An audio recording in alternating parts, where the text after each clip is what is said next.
Hello students, welcome to my channel Master Spirit. Myself Pariguel. I hope you all are fine. So in this video we discuss the further topics of chapter 1 Indian economy on the eve of the independence. तो जिन भी students ने channel को subscribe नहीं किया है एक बार channel को subscribe ज़रूर कर लें.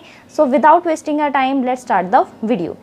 सो आज की वीडियो में हम डिस्कस करने वाले हैं हमारा टॉपिक डेमोग्राफिक कंडीशन, कि हमारी डेमोग्राफिक कंडीशन कैसी थी during the eve of the independence. तो इसके अंदर फर्स्ट एक इम्पॉर्टेंट डेट है जो हमें याद रखनी है, वो है 1881. अब 1881 में क्या हुआ था? 1881 में हमारा फर्स्ट ऑफिशियल सेंसस हुआ था. ऑफिशियल सेंसस का मतलब हमारी जनगणना, ठीक है, जिसे हम जनगणना कहते हैं ना. आते हैं हमारे घर पे कि हमारे घर में कितने लोग हैं, वो क्या क्या करते हैं, आते हैं ना ऐसे. तो ये कब हुआ था? 1881 में हुआ था. और 1881 में होने के बाद ये हर 10 साल बाद होने लग गया. सेकेंड डेट है 1921, that is the year of great divide. अब 1921 को the year of great divide क्यों कहा गया है? क्योंकि इस टाइम पीरियड पे हम सेकेंड डेमोग्राफिक स्टेज पर चल रहे थे. यानी कि इससे पहले क्या था कि हमारा जो बर्थ रेट था वो भी बहुत ज़्यादा हाई था और डेथ रेट भी बहुत ज़्यादा हाई था. बट आफ्टर दी 1921 क्या हुआ था कि हमारे कंसिस्टेंसी आ गई थी. डेथ रेट थोड़ा कम हो गया था तो कंसिस्टेंसी आ गई थी. और उसके बाद से जो हमारा पॉपुलेशन है, जो हमारी पॉपुलेशन है वो कॉन्टिन्यूसली उसमें एक राइज ही आया है, वो डिक्लाइन नहीं हुई है.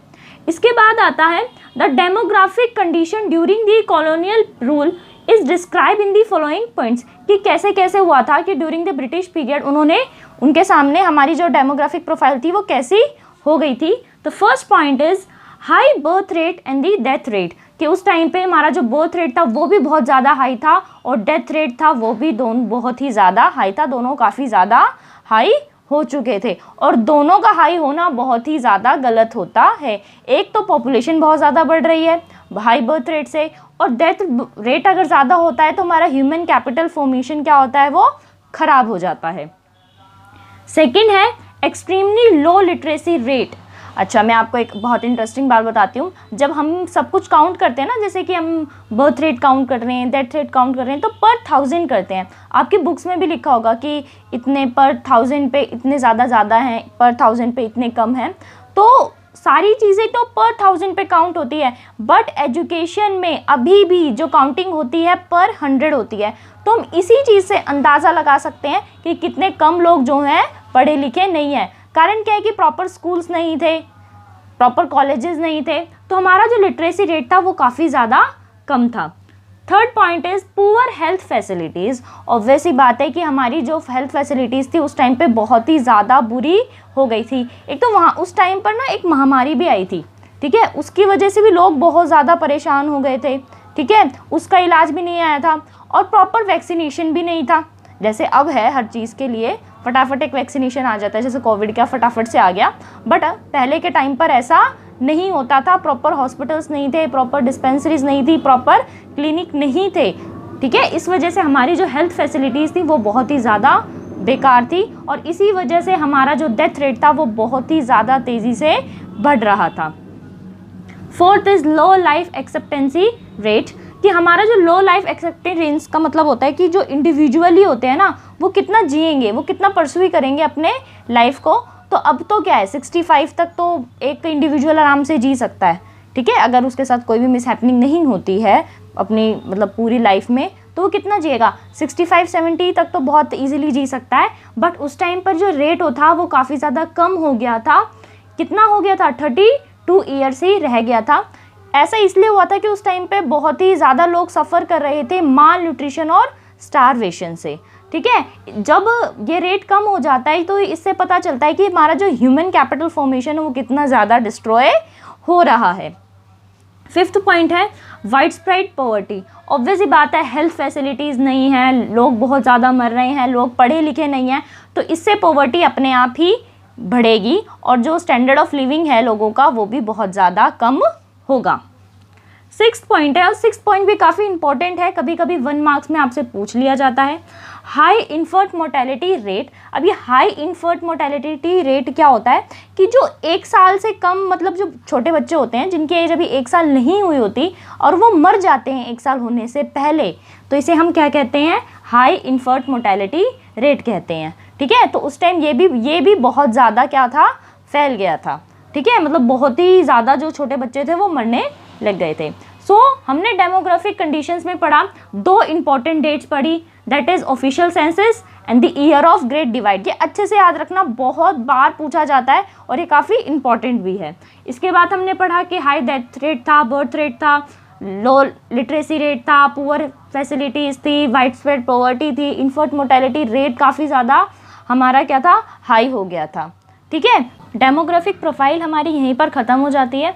अब हम डिस्कस करते हैं हमारा next topic, that is occupational structure. कि अब ऑक्यूपेशनल स्ट्रक्चर क्या होता है, तो it refers to the distribution of working person across the primary, secondary and tertiary sector. ये डिस्ट्रीब्यूशन है लोगों का, कि जो लोग हैं वो कौन कौन से सेक्टर में काम कर रहे हैं। बेसिकली इकोनॉमिक्स में ऑक्यूपेशन के हिसाब से, मतलब on the basis of occupation, हमारे सेक्टर्स को 3 पार्ट में डिवाइड किया हुआ है, that is primary sector, secondary sector and tertiary sector.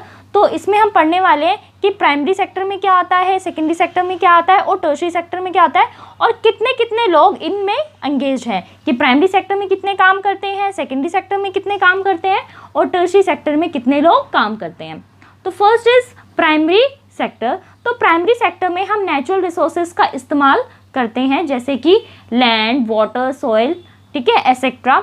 इसके अंदर कौन कौन से काम आ जाते हैं, फार्मिंग आ जाती है। फार्मिंग के अंदर भी ऑब्वियसली बात है, हम सॉइल का भी यूज़ करते हैं, वाटर का भी करते हैं और लैंड का भी करते हैं। फिशिंग के अंदर भी हम हमें मैरीन वाटर्स का इस्तेमाल करते हैं। माइनिंग के अंदर भी हम सॉइल का इस्तेमाल करते हैं, लैंड का, क्योंकि उसके अंदर खुदाई वगैरह होती है। फॉरेस्ट्री ट्री वगैरह से रिलेटेड है, एंड ये भी क्या है, नेचुरल रिसोर्सेज का पार्ट है। तो हम कह सकते हैं कि ये सारे जितने भी ऑक्यूपेशंस हैं ये किसका पार्ट है, प्राइमरी सेक्टर का पार्ट है। सेकेंड आता है हमारा सेकेंडरी सेक्टर। सेकेंडरी सेक्टर में क्या करते हैं, हम कन्वर्ट करते हैं रॉ मटेरियल को फिनिश गुड्स में, लाइक कि हम शुगर कैन को कन्वर्ट कर रहे हैं शुगर में।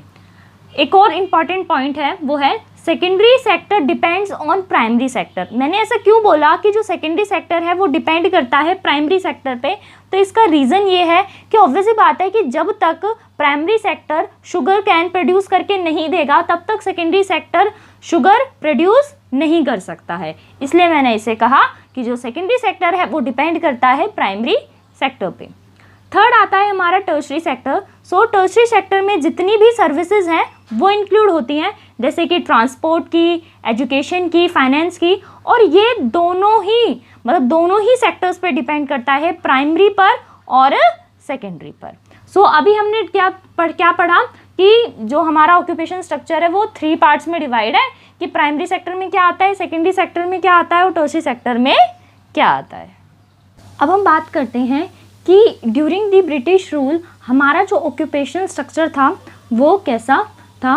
तो काफ़ी ज़्यादा प्रीडोमिनेंस था प्राइमरी ऑक्यूपेशन में, क्योंकि सबसे ज़्यादा जो वर्क फोर्स थी इसी में ही ज़्यादा लगी हुई थी, 70 to 75%, यानी कि ओवर क्राउडिंग वर्क फोर्स थी। इधर काफ़ी ज़्यादा जो लोग थे इसी काम में एंगेज थे, यानी कि फार्मिंग में, फिशिंग में, एनिमल हस्बेंड्री में, ठीक है, इस काम में एंगेज थे। इसलिए मैंने कहा कि ये प्रीडोमिनेंस है किसका, प्राइमरी ऑक्यूपेशन का, और इसके अंदर सबसे ज़्यादा जो वर्क फोर्स थी वो लगी हुई थी। अगर मैं बात करूँ मैन्युफैक्चरिंग और सर्विस सेक्टर की, तो इसके अंदर 10 to 15% लोग ही बस काम करते थे। तो तुम समझ सकते हो कि ज़्यादातर लोग, यानी कि ज़्यादातर पॉपुलेशन किस पे डिपेंड करती थी, प्राइमरी ऑक्यूपेशन पे डिपेंड करती थी। सेकंड पॉइंट है कि रीजनल वेरिएशन आ चुका था, जैसे कि तमिलनाडु, कर्नाटका, केरला, इन सब में क्या कर रहे थे कि शिफ्ट कर रहे थे, एग्रीकल्चर को छोड़कर किसके पास जा रहे थे, मैन्युफैक्चरिंग और टर्शरी सेक्टर में जा रहे थे लोग।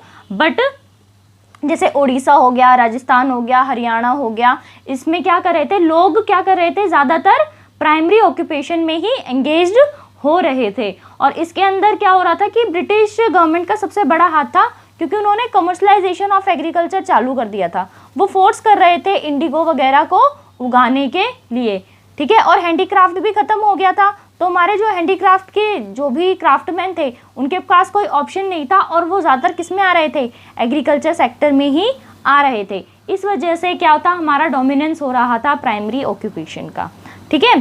तो इस वीडियो में हमने क्या पढ़ा, हमने डेमोग्राफिक प्रोफाइल भी पढ़ी और ऑक्यूपेशन स्ट्रक्चर भी कहा।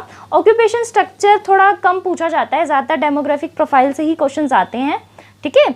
तो आई होप कि आपको ये वीडियो पसंद आई हो, समझ भी आया हो, कोई डाउट ना रहा हो। अगर फिर भी कोई डाउट है आपको तो आप कमेंट सेक्शन में पूछ सकते हैं, I am always there for you, okay. और वीडियो पसंद आए तो वीडियो को लाइक करें, ज़्यादा से ज़्यादा शेयर करें और चैनल को सब्सक्राइब करना ना भूलें। मिलते हैं नेक्स्ट वीडियो में, तब तक के लिए bye bye and take care.